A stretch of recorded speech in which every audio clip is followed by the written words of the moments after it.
بسم اللہ الرحمن الرحیم۔ السلام علیکم۔ صحافی کے پاس کوئی خبر آ جائے تو پھر کہا جاتا ہے جی، جس طرح کہتے ہیں نا جی، سانپ دیکھیں اس کو بھی نہ چھوڑیں، تو ہم بھی خبر آ جائے تو ہم بھی نہ روکیں، پیشاب بھی نہیں روکنا چاہیے، خبر بھی نہیں روکنی چاہیے۔ نیوز ٹو یو آپ دیکھ رہے ہیں اور پروگرام ہے نیوز ٹو یو۔ یہ جو آج کل جو کچھ چل رہا ہے، اعزاز سید صاحب اور راجہ عاطف صاحب نے کل کافی کچھ اس بارے میں بات کی ہے، نوٹیفیکیشن اور اس کے بعد کچھ تبدیلیاں، کچھ لوگوں کا کام چھوڑنا، کچھ لوگوں کا استعفیٰ، چل رہا ہے سلسلہ۔ میں صرف آپ کو ایک چھوٹی سی کہانی سناؤں گا، زیادہ وقت آپ کا نہیں لوں گا، 4-5 منٹ آپ کو میرے ساتھ، بلکہ میرے ساتھ نہیں، نیوز ٹو یو کے ساتھ جڑے رہنا ہوگا۔ لمبی بہت زیادہ ماضی میں نہیں جاتے۔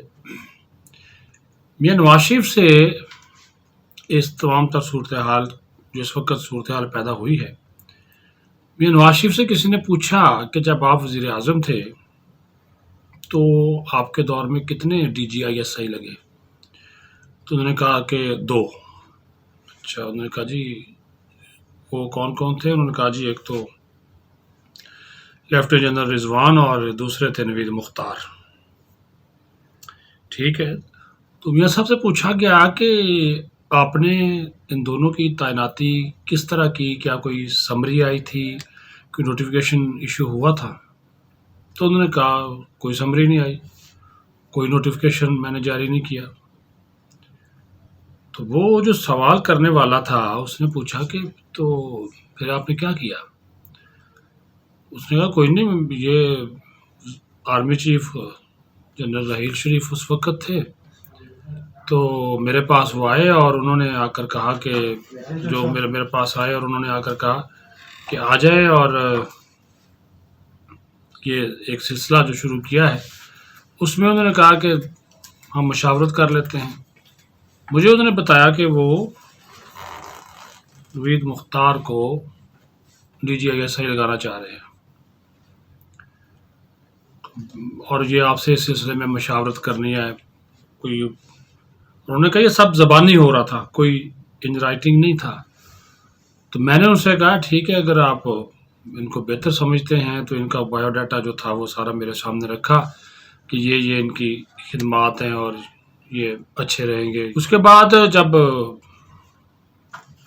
قمر جاوید باجوہ بنے ہیں آرمی چیف، تو جنرل رضوان کی جو تعیناتی ہوئی وہ بھی اسی طرح تعیناتی ہوئی، اور اس میں بھی انہوں نے کہا کہ کوئی سمری نہیں آئی، اس کی ضرورت نہیں ہوتی۔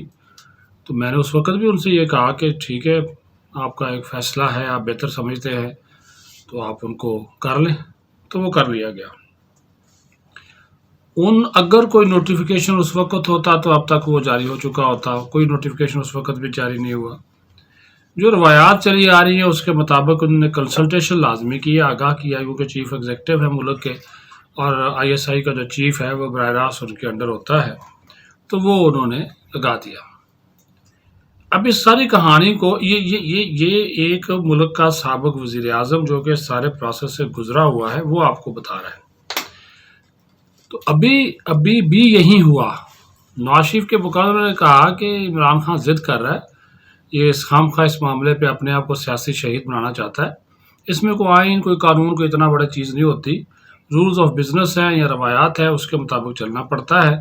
تو جب جنرل قمر جاوید باجوہ نے ان کے بقول وزیر اعظم سے بات کی ہوگی کہ ہم فیض کو اٹھانا چاہتے ہیں اور ان کو ہم لانا چاہ رہے ہیں، ندیم کو، لیفٹیننٹ جنرل ندیم احمد انجم کو، تو عمران خان نے زبانی طور پہ تو ایگری کر لیا ہوگا، بعد میں ان کو یاد آ گیا جی قانون اور آئین اور نوٹیفیکیشن، تو انہوں نے کہا اس کی کوئی ضرورت نہیں، اس قسم کی ضرورت نہیں ہے، خام خواہ اس کو عمران خان نے جو ہے وہ ایشو بنا لیا ہے۔ ادروائز ایسا کوئی ہوتا نہیں ہے کہ جو ہو گیا۔ تو اسی وجہ سے ویورز سارا آپ کو بتانے کا جو مقصد تھا وہ یہی تھا کہ ماضی کو، روایات کو دیکھیں، پھر ادارے کی اپنی جو سلامتی ہے اس کو دیکھیں، جو روایات ہیں اس کو دیکھیں، پھر ایک چین آف کمانڈ ہے آپ اس کو دیکھیں۔ جس کو اس وقت عمران خان نے ڈسٹرب کرنے کی پوری کوشش کر رکھی ہے، لیکن وہ اس میں کامیاب نہیں ہوں گے۔ تو اس ساری کہانی کا مقصد یہی تھا کہ جو کچھ پہلے ہوتے رہا اس کے مطابق آپ چیزوں کو چلائیں۔ 3 سال